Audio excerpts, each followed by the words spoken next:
ये BYD की वो प्लग इन हाइब्रिड है जो कि इंडियन मार्केट में रजिस्टर करी जा चुकी है और जल्द ही लॉन्च भी हो जाएगी इसी साल।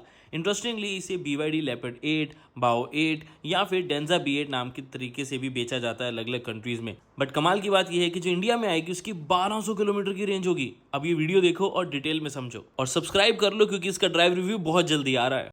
इतनी बड़ी गाड़ी है लेकिन फिर भी 0 to 100 kilometre per hour in just 4.8 seconds. Yes, you heard that right. इतनी बड़ी गाड़ी होने के बावजूद और फिर भी इसमें 900 किलोमीटर्स की टोटल रेंज मिल जाती है ना कमाल की बात। This is the BYD डेंजा B8। ये एक फ्लैगशिप SUV है जिसमें आपको 0 to 100 kilometre per hour in just 4.8 seconds भी मिल जाता है। और इतनी बड़ी गाड़ी फॉर्च्यूनर हो, एंडेवर हो, मैजेस्टर हो, सबको इजीली बीट कर देती है। 15 से ज़्यादा कैमरास हैं इस गाड़ी में। एडास तो मिले ही मिले, लेकिन लाइडार का सेंसर मिल जाता है जो कि कमाल की रेंज रखती है कि दूर से आती गाड़ी को भी बहुत पहले डिटेक्ट करके अकॉर्डिंगली चेंज कर लेती है अपने आप को। और इसमें आपको हाइब्रिड सिस्टम भी मिलता है। रियर सीट्स में मसाज, वेंटिलेशन ये सब भी ऑफर किया जाता है। हीटेड वेंटिलेटेड भी हैं वो, तो कमाल की सीट्स हो जाती हैं वो भी। इंटीरियर भी 17 इंचेस की स्क्रीन के साथ आता है। लेकिन इस गाड़ी की और भी बहुत सारी खास बातें जो आपको पता होनी चाहिए कि भाई क्या हो रहा है ऑटोमोबाइल टेक्नोलॉजी मार्केट सेगमेंट में। तो वीडियो को एंड तक जरूर देख लें सारी इन्फॉर्मेशन के लिए। मेरा नाम है ऋषभ, मैं हूं आपका car guide and this is the BYD डेंजा B8, इनकी फ्लैगशिप SUV। अब ओवरऑल फ्रंट लुक को समझते हैं। पहले तो ये इनका लोगो है, क्योंकि डेंजा का लोगो थोड़ा डिफरेंट होता है। इनका एक और ब्लू कलर का भी लोगो है, वो भी आपको दिखा देता हूँ यहाँ पर। उसके अलावा LED projector headlamp setup, obviously LED DRLs नीचे, fog lamp, front parking sensors, radar, ADAS का कैमरा, लाइडार का आपको सेंसर, ये सब मिल जाता है, which makes it a very premium big SUV। अब इसे बोलते हैं SUV। आप वेट कर रहे थे यार इंडेवर आए, एवरेस्ट आए, फॉर्च्यूनर का फेसलिफ्ट आए, just look at it, the Denza B8। एक बार साइड प्रोफाइल को फिर से देख लेते हैं और एक डायमेंशन कंपैरिजन बहुत इंपॉर्टेंट है with the Fortuner, the Majestor also, which is the biggest in the segment अभी हमारे इंडिया मार्केट में। तो मुझे इसकी एग्जैक्ट डायमेंशंस तो याद नहीं आ रही, क्या ये मैजेस्टर से बड़ी है? यहाँ डायमेंशन चार्ट लगाया था, आपको काफ़ी अच्छा आइडिया हो जाएगा। मल्टीपल कैमरास की बात हो रही थी, तो फ्रंट में तो देखो एक 360 वाला फ्रंट, फिर एडास रेडार वाला, और उसके अलावा साइड पे 3 है। एक यहाँ है जो पीछे का पूरा ब्लाइंड व्यू लेता है, उसके अलावा एक यहाँ पर है जो 360 का काम करता है, और इनफैक्ट एक यहाँ पर भी है जो फ्रंट का पूरा काम करता है। तो यू हैव 3 कैमरास इतने पास, 1 2 3, ऐसी 3 उधर।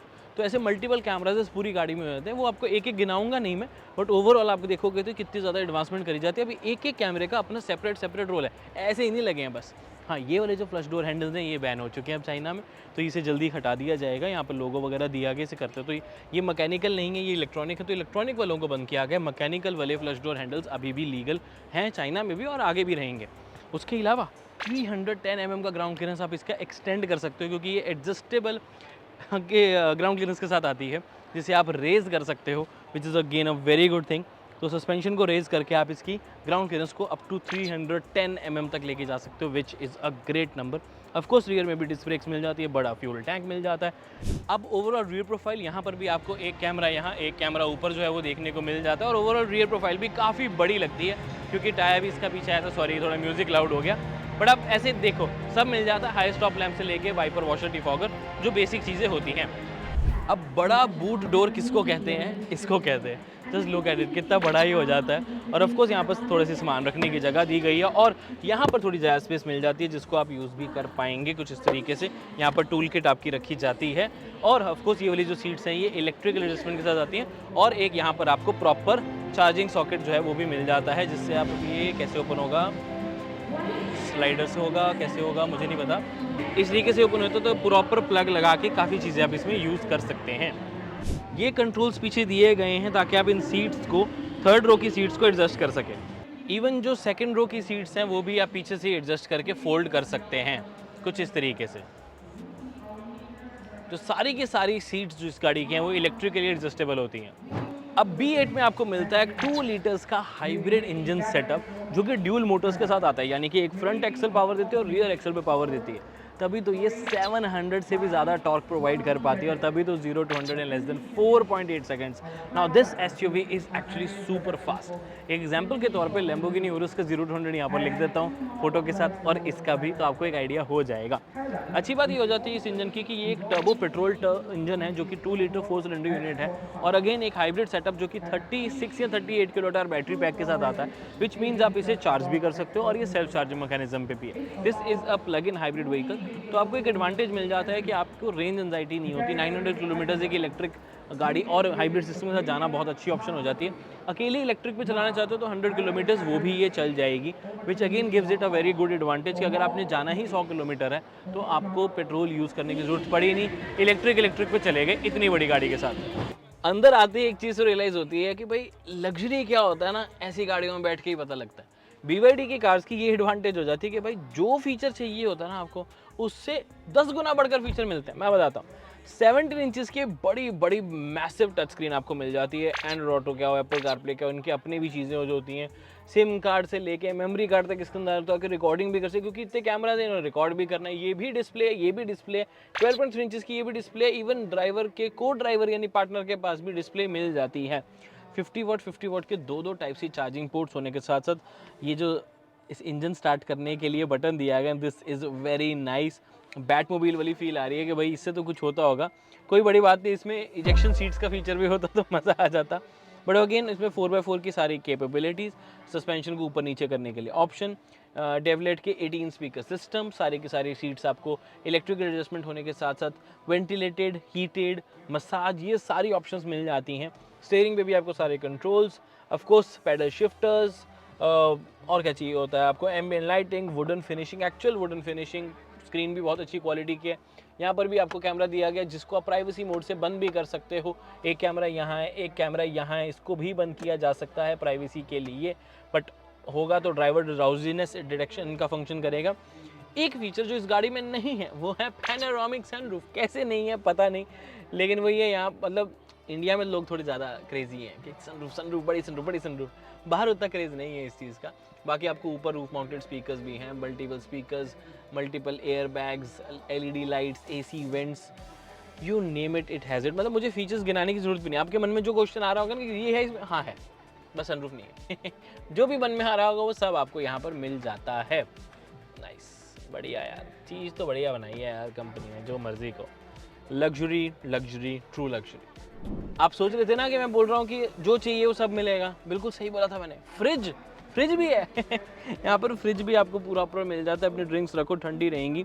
ये सिर्फ वेंटेड नहीं है, यानी कूल्ड नहीं है कि हाँ ठंडी हवा यहाँ जाती है, ये एक्चुअल रेफ्रिजरेटर है, प्रॉपर फ्रिज।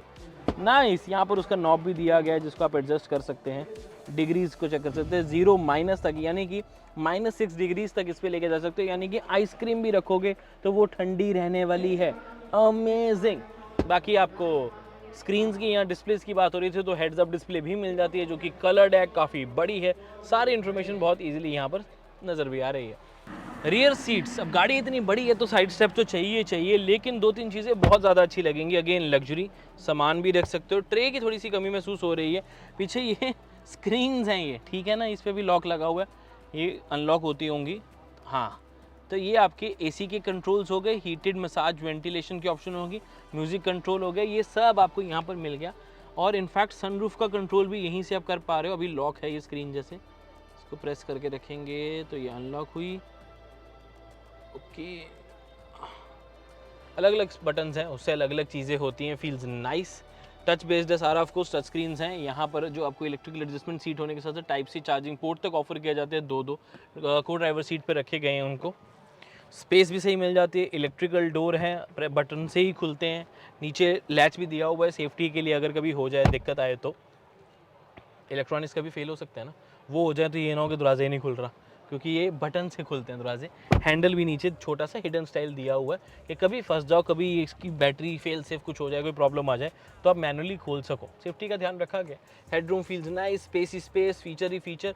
अब ये गाड़ी देखो इंडिया में है नहीं, तो एक एक फीचर बताने का कोई मतलब बनता नहीं, बट अगेन लग्जरी इसी को कहते हैं। जब हम फॉर्च्यूनर एंडेवर के पीछे भागते हैं ना यार, वो चाहिए तो उनमें ये चीज़ें भी तो मिलनी चाहिए। खाली हैं वो, खाली। हम बीवाईडी को उतना सपोर्ट कर नहीं रहे क्योंकि हम चाहते हैं कि हमारे अपने brands Mahindra, Tata, Maruti Suzuki, in fact किया, hyundai, ये ज़्यादा ऐसी गाड़ियाँ लेकर आएँ। तो मैं भी यही एक्सपेक्ट कर रहा हूँ कि जब हमारे ब्रांड्स इतनी बड़ी मैसिव लग्जरी गाड़ियाँ लेके आएंगे तो आएगा असली मज़ा, और टैक्सेस भी कंपैरेटिवली कम होंगे, क्योंकि ये आई तो फिर CVU आएगी, यानी कि कम्प्लीटली बिल्ट अप यूनिट जिस पर टैक्स ज़्यादा लगता है। तो इट्स बेटर कि हम इसे इंडिया में असेंबल करें, इस तरह की गाड़ियों को असेंबल करें ताकि हम लोग भी लग्जरी का मज़ा पूरा उठा सकें। सिर्फ मेबैक ही क्यों, हमें तो ये भी चाहिए। आपको क्या लगता है नीचे कमेंट करके ज़रूर बता दो। लग्जरी इसे ही कहते हैं। मैं मिलता हूँ आपसे अगली वीडियो में। Take care, love you guys, bye bye.